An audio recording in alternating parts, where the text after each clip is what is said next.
All right, as most of you who have been here before know, that we like to start things off on the Boones Opry with a prayer and a bit of history. And usually, Pastor Jack Cotton Oates does that. But tonight we're going to do things a little bit differently. And I'm going to do that. I'm going to do the history and the prayer tonight.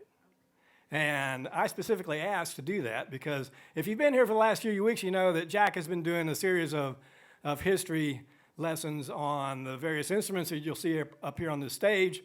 He did one on the guitar, and we did one on a banjo, and a fiddle, a mandolin, an upright bass, and a dobro. Well, tonight, I wanted to do a little history on the Autoharp, this instrument I'm playing. Yeah! Now, most of you probably don't know a whole lot about this instrument, but you'll learn a little bit tonight. Now, I could go on for an hour or more about the Autoharp, but I know Miss Lily would not like that much if I did. So you're going to get the super abbreviated version of the history of the Autoharp. So, all right, so let's start off.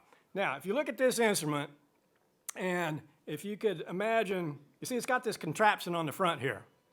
If you were to take a screwdriver and remove this contraption off the front, you'd be left with basically a harp, a series of strings, mounted on a wooden sound box. All right?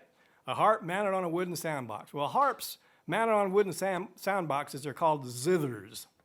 And they've been around for thousands of years in cultures all around the world.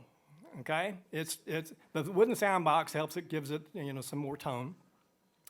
And so they're sort of difficult to play, though.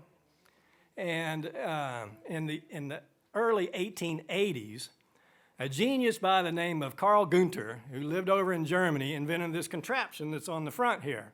And what it is, you can see it's a series of bars, if you've got good eyesight. This one's got 15 bars and a button on the top of each of the bars. And underneath these bars are little springs. So when you push these buttons up and down, they bounce up and down. All right? Now, underneath each of these bars is a little strip of felt. And along that strip of felt are notches that are cut into the felt in very strategic places.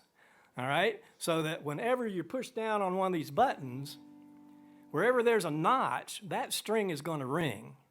But if it doesn't have a notch, it's going to have felt dampening the string. So you won't hear that string.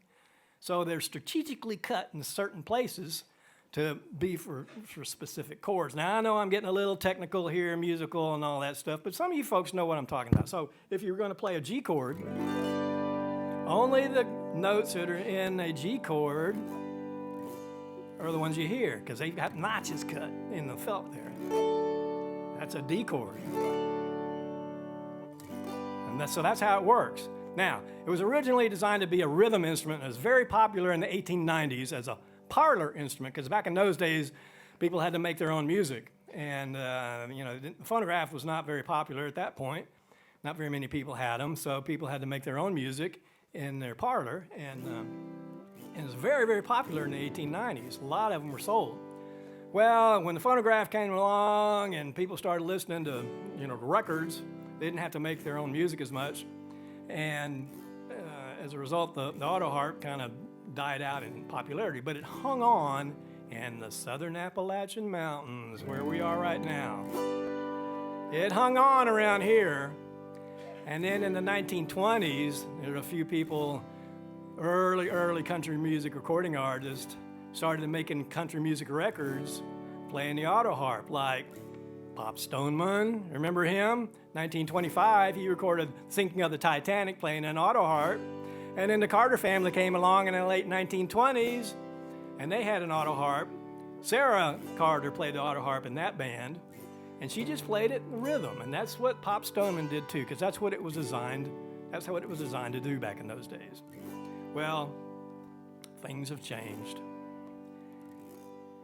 A lot of you kind of associate the Autoharp maybe with Mother Maybelle Carter, right? Well, Mother Maybelle Carter, she was part of the Carter family. But back in the 20s, she was playing guitar. It was Sarah that was playing the Autoharp.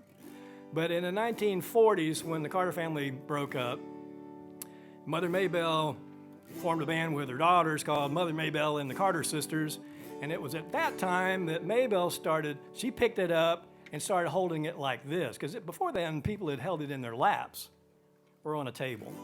Well, she held it up like this and started playing melodies. Nobody had ever done that before. Maybelle was very innovative. Well, that changed everything. The instrument is totally different after that. Well, things went on, and the Autoharp became even more popular after World War II in the schools. And a lot of you may have seen an Autoharp when you were in school. That's where I first was introduced to it. And then from there, you know, a lot of people have recorded using an Autoharp. Dolly Parton uses an Autoharp in a lot of her shows.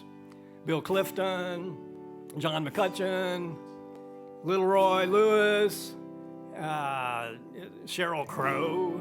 I mean, all kinds of people play the Autoharp. So that's your history lesson on the Autoharp.